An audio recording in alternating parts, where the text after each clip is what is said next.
How's it going, everybody? You know who it is. My name is Sunwoo, and in today's video we are going to take a look at some of my favorite Max for Life devices for Ableton.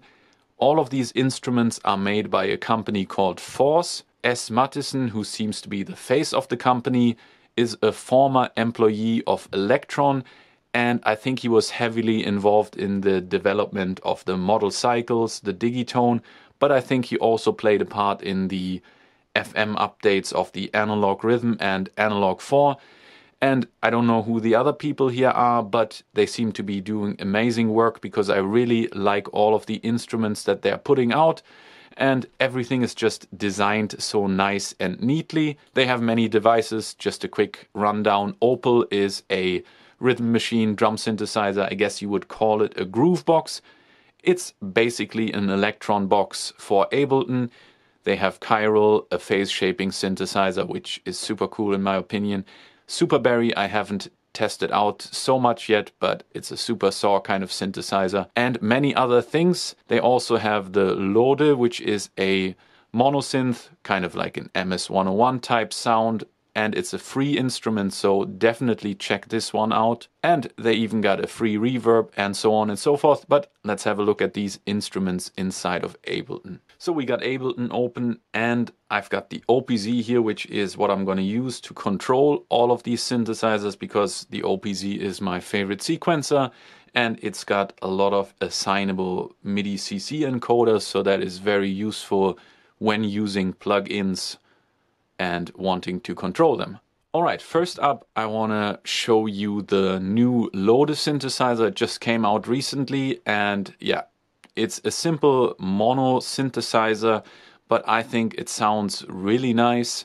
I'm gonna assign it to channel 5, which is the bass channel on my OPZ. Alright, so of course I can change the sounds here by playing with these values here using the mouse, but I could also assign them to these encoders on my OPZ, which we are gonna do. And the nice thing about the Force plugins is that they really boil down a lot of these more complex synthesizer options into a very simple interface, which makes it very easy to use with a device that has a few encoders, and you can just map everything to encoders on your device. So in this case, the whole synthesizer only has 8 different parameters that need to be mapped. And now let's go about mapping these. I click on MIDI up here in the top right corner. There is also a shortcut for it, which I believe is Command M, but right now let's click up here. And now I'm going to select which parameter I want to assign to some encoder. And I'm going to use this one first and assign it to this encoder. So I clicked this little blue box here, and now I'm going to turn the encoder, and it's mapped already. And the next parameter that I want to control is the sub parameter, assigned here, cutoff frequency here, and resonance here. And there is a logic to why I am assigning certain parameters to certain encoders on the OPZ. For example, the OPZ has a filter cutoff frequency usually assigned to this yellow parameter on this parameter page.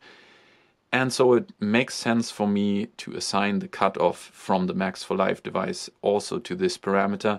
Same for the resonance. It's usually assigned to this encoder right here inside the OPZ.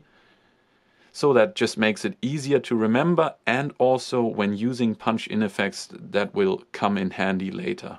So we got the first 4 parameters assigned. If we want to assign more parameters to these encoders, we can press Shift and get to the next page. As you saw, the LEDs have changed.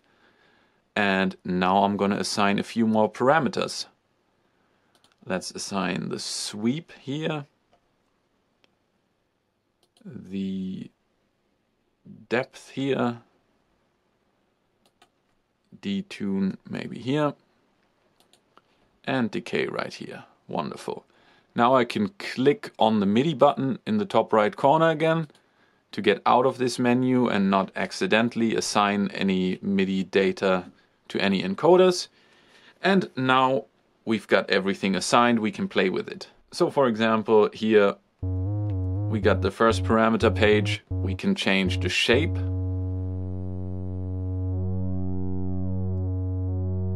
Add more sub. And of course, change cutoff.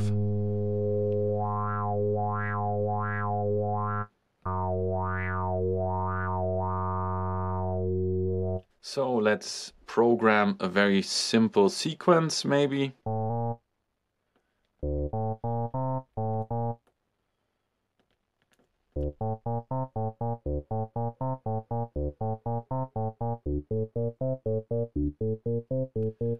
And now I'm going to use the sweep to open the filter using an envelope.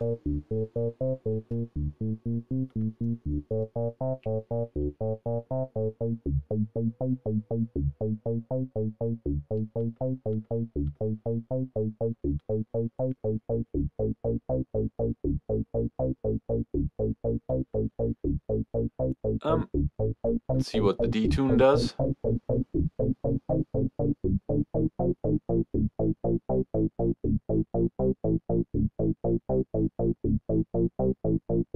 Yeah, not too bad. I think this sounds really good, this synthesizer, and as you can see, it's super simple. Let's check out another one of their instruments, which is the Cairo. I've already assigned this to channel 8. And this is a phase modulation synthesizer, and I think once again it's got a beautiful interface. It's got a few more parameters this time, but is still very simple to use and to get nice sounds out of. So once again, let's start to assign some parameters.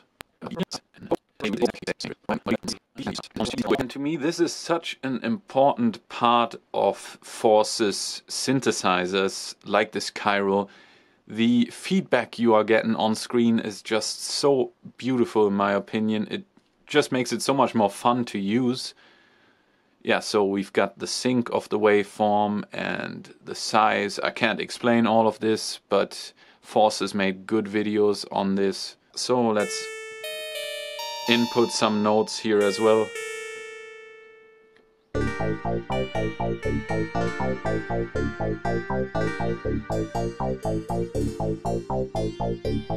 So now we come to something else why I think the OPZ is such an interesting sequencer, also if you're using it with the DAW, because there are various things in which you can modulate some of these MIDI CC messages.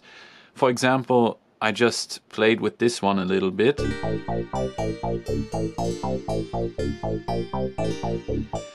And now I'm going to use a step component in order to modulate this one. It's the sweep component, and this will modulate whatever I have assigned to the very first encoder here. So let's use this one and see what it's gonna do.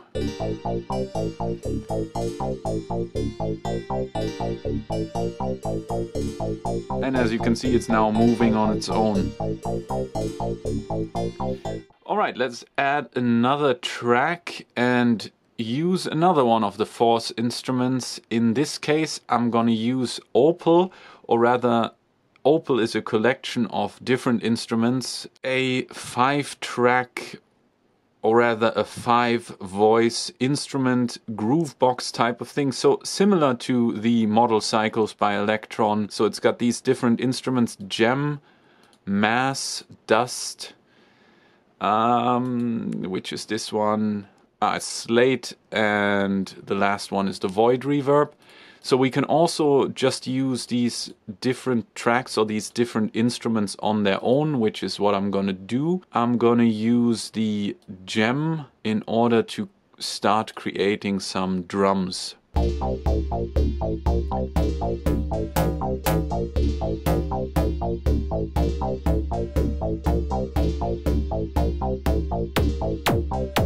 Ah, nice, yeah.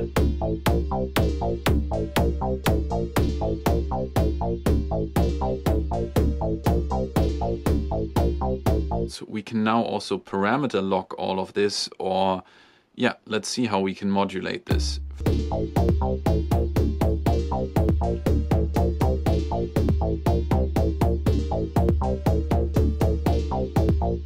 So let's get into the modulation matrix. A lot of the force instruments have a modulation matrix, which you can access up here.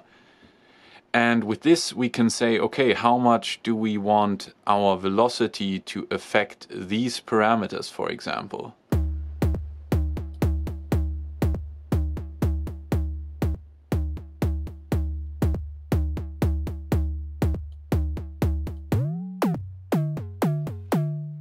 And now you can hear how the velocity is now affecting the tune of the instrument.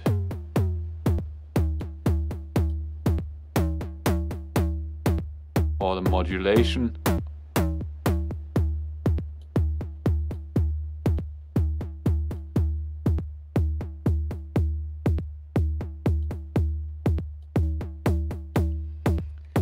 So just this one simple part of the Opel suite of instruments is very powerful for creating drum sounds. And then on top of that we've got built-in LFOs as well, as you can see here. So let's assign that to something.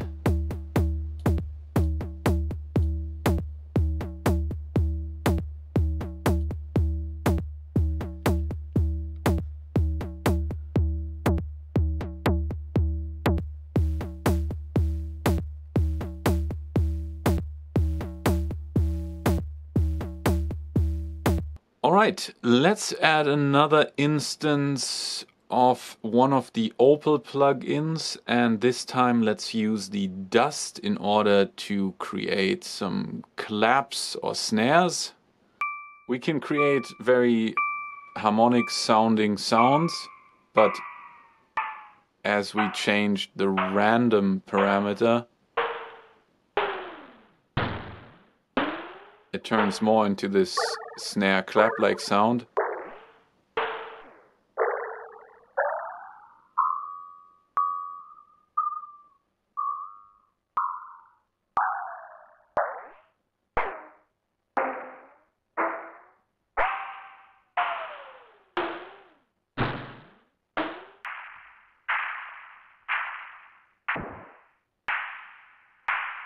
Oh, nice.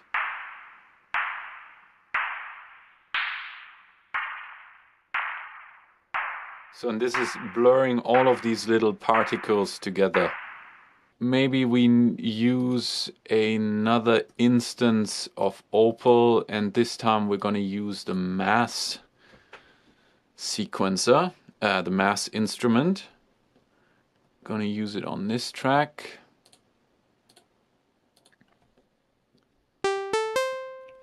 So that's what it sounds like for now.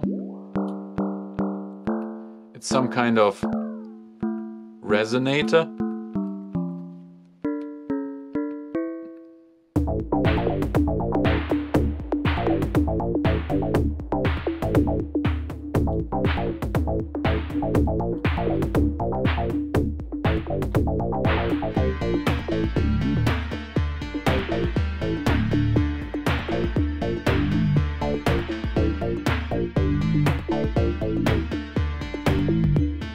And we need a hi-hat, of course, for which, again, I'm going to use the dust engine.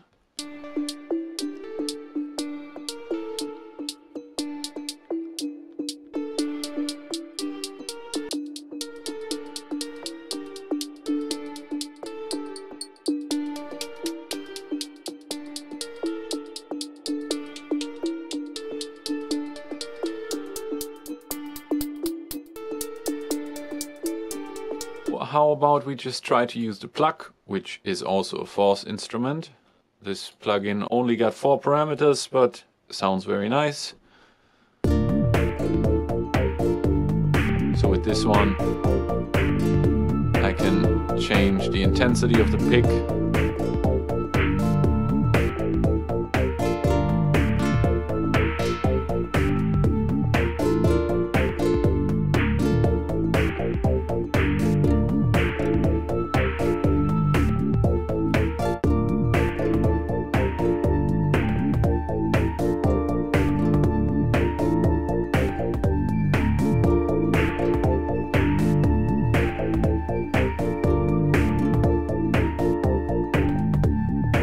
If it doesn't work, just throw more stuff at it. No, it's not really the way you should do it, but just for fun, let's test out one more of the Max for Life devices. How about Superberry?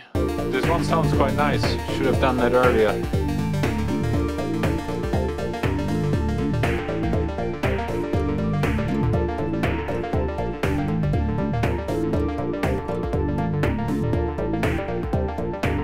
I think I stopped this process here because I don't really like how the jam is turning out, but that can happen. Sometimes making a sketch of a song can take 5 minutes. Sometimes you play hours with it and nothing comes out. That's alright. Either way, I wanted to show off something else, and that's how the punch-in effects can now affect the parameters that we have mapped to the knobs. So let's do that. Gonna mute a few tracks.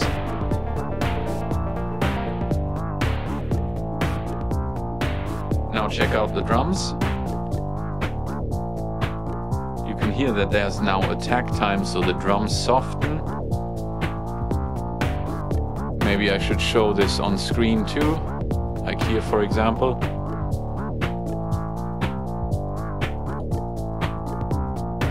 It just changes very lightly on the attack time, and also the release shortens. And if I do this, the release will get longer. So we can emphasize our drums.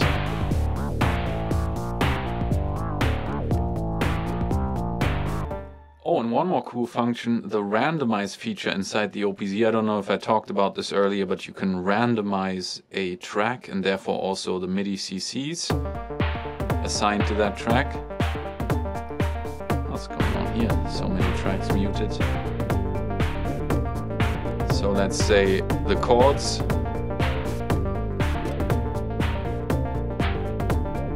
Don't hear much, but let's go to the ARP. Bass.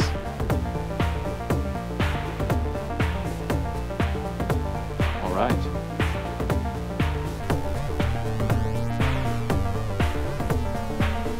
Kick drum.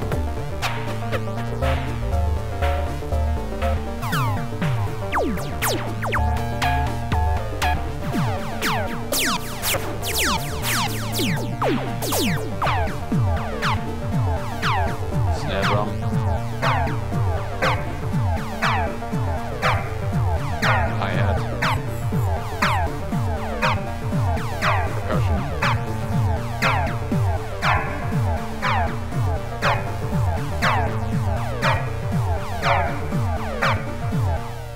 You get the point. You can have a lot of fun with this. And yes, as I said before, the OPZ is my favorite sequencer just because it has so much control over external devices as well, and it's so easy to change different things. You can shorten the length of patterns and change the step length and apply these step components. So much you can do. It's a really great controller, even if you don't like the internal sounds, which I know many people don't like them. Yeah, and definitely check out the Force instruments. I super like them, and I think they're designed brilliantly and they sound really nice. Give them a little go and play with them if you like. And I hope you have a nice day. Hope to see you in the next video. Until then, have a wonderful time. Peace.